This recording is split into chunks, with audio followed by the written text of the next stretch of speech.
ओम नमः शिवाय। जय सूर्य नारायण भगवान। नमस्कार प्रिय भक्तों, आप सभी का स्वागत है आपके अपने YouTube चैनल विकास मिश्रा भक्ति में।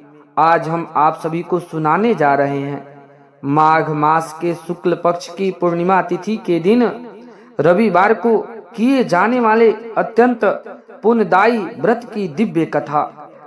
यह व्रत सूर्य देव की विशेष कृपा प्राप्त करने का सर्वश्रेष्ठ साधना माना गया है। कहा जाता है जो भी भक्त श्रद्धा सच्चे मन से रविवार का व्रत और कथा को सुनता है उसके जीवन में दारिद्रता, रोग, शोक और ग्रह दोष दूर हो जाते हैं। तो आइए सर्वप्रथम जान लेते हैं रविवार की व्रत किस तरह करते हैं। रविवार के दिन प्रातः ब्रह्म मुहूर्त में उठकर स्नान करके स्वच्छ वस्त्र धारण कर लेते हैं। तांबे के लोटे में जल रख लिया जाता है। लाल फूल, रोरी, चंदन, अक्षत डालकर उगते हुए भगवान सूर्य नारायण को जल अर्घ देते हैं और मंत्र बोलते हैं ओम घृणेश्वराय नमः। इस मंत्र का जाप भी कर लेना चाहिए। दिन भर व्रत रखे और शाम को कथा सुनकर गुड़, गेहूं या फल से व्रत खोला जाता है।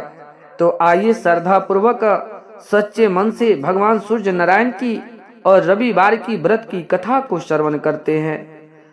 बहुत समय पहले की बात है, एक बुढ़िया माई रहती थी। वह नियमित रूप से रविवार का व्रत किया करती थी।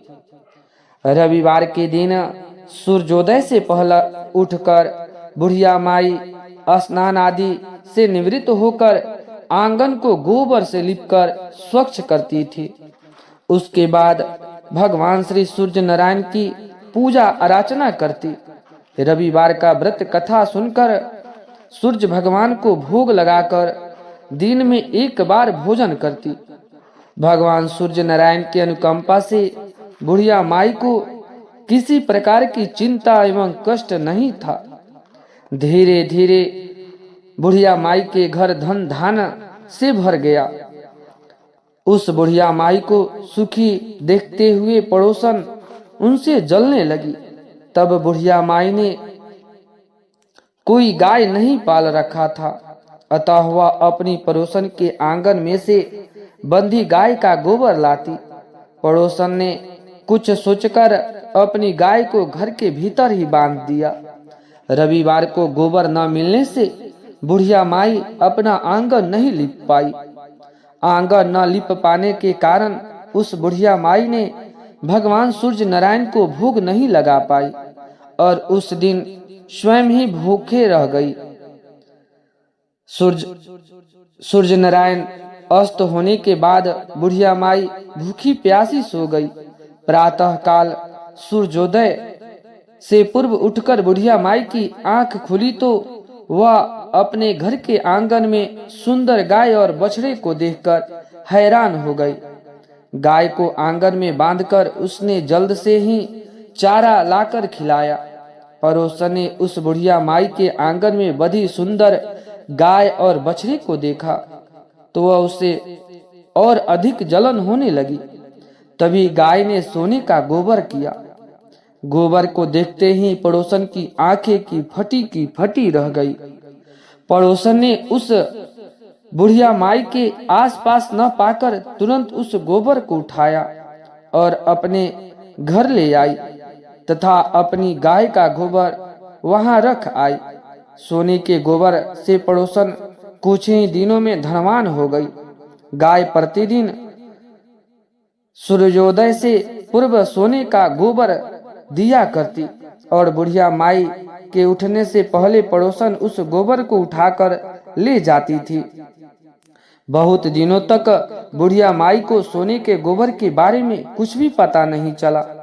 बुढ़िया माई पहले की तरह वह हर रविवार का व्रत भगवान सूर्य नारायण का व्रत करती रही और कथा सुनती रही।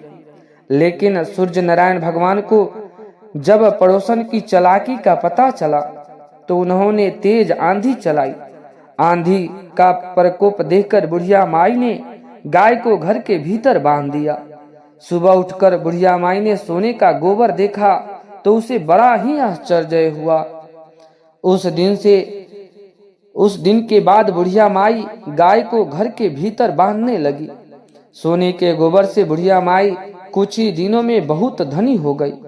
उस बुढ़िया माई के धनिक होने से पड़ोसन बुरी तरह से जल भुनकर राख हो गए और उसने अपने पति को समझाकर बुझाकर उसे नगर के राजा के पास भिजवा दिया। सुंदर गाय को देखकर राजा बहुत खुश हुए।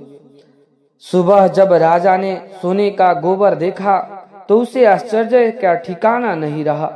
उधर भगवान सूर्य नारायण देव को भूखी प्यासी बुढ़िया माई को इस तरह से प्रार्थना करते देख उस पर बहुत करुणा आई।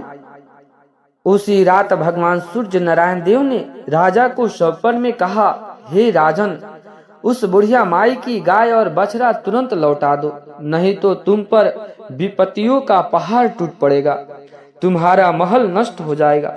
सूर्य भगवान के स्वप्न में बुरी तरह से भयभीत राजा ने प्रातः उठते ही गाय और बछड़ा बुढ़िया माई को लौटा दिया। राजा ने बहुत सा धन देकर बुढ़िया माई से अपनी गलती के लिए क्षमा मांगी। राजा ने पड़ोसन और उनके पति को उनकी इस दुष्टता के दंड भी दिए। फिर राजा ने पूरी राज में घोषणा कराई कि सभी स्त्री पुरुष रविवार का व्रत किया करेंगे। रविवार का व्रत करने से सभी लोगों के घर धन धान से भर गया। इस प्रकार से स्त्री पुरुष सुखी जीवन यापन करने लगे तथा सभी लोग के शारीरिक कष्ट भी दूर हो गए। तो आशा करता हूँ आप सभी को रविवार व्रत की कथा अच्छा लगा हो। तो विकास मिश्रा भक्ति चैनल को जरूर से जरूर सब्सक्राइब कर दे ताकि आने वाली वीडियो आप सभी को जल्द से जल्द मिल सके। और कमेंट में जय सूर्य नारायण भगवान जरूर से जरूर लिख दें।